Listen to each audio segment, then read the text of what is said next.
ดันว่าวัดขอนแก่นมาเอาบุญน้ำเพิ่นนี่แหละมันกันยืนหวา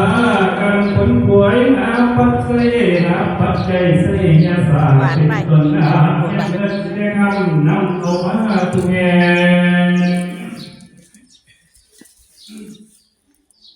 บายเป็นสื่อหลายประการสื่อทั้งสุวรรณาลัตถะปัตตาสื่อทั้งกูสยาเทวา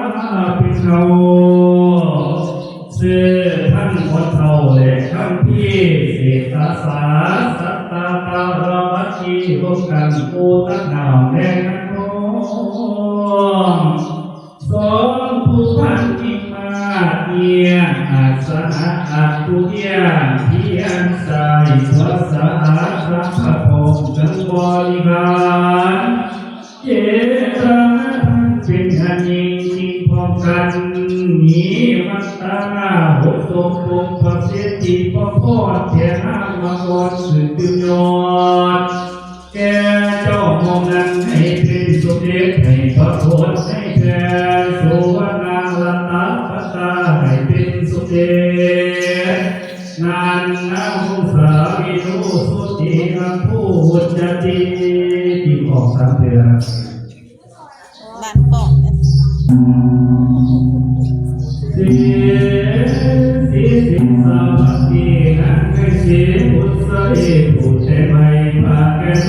สุตมาสารอาคาห้อยในสมพันธ์ห้อย60ตัวเพื่อราศีสุสาน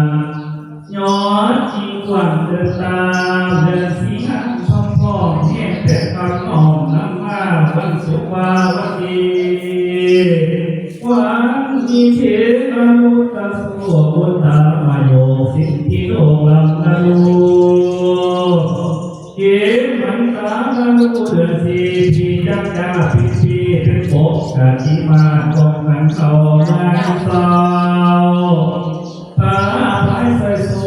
ทุกแห่งโซ่ตาเล็บไปทอดไว้ไปเป็นบูจับถือจูถือใส่ไว้เสือเก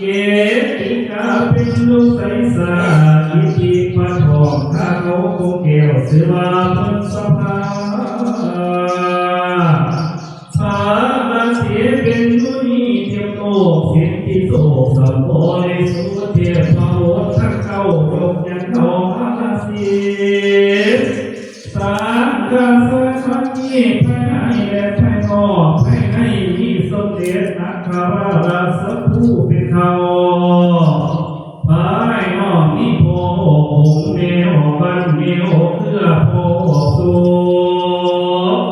พร้อมลูกเวลาในสวรรค์มันแก่ทุกคนพร้อมกันมีเจตนาศรัทธาในสังคมที่อาภิเษ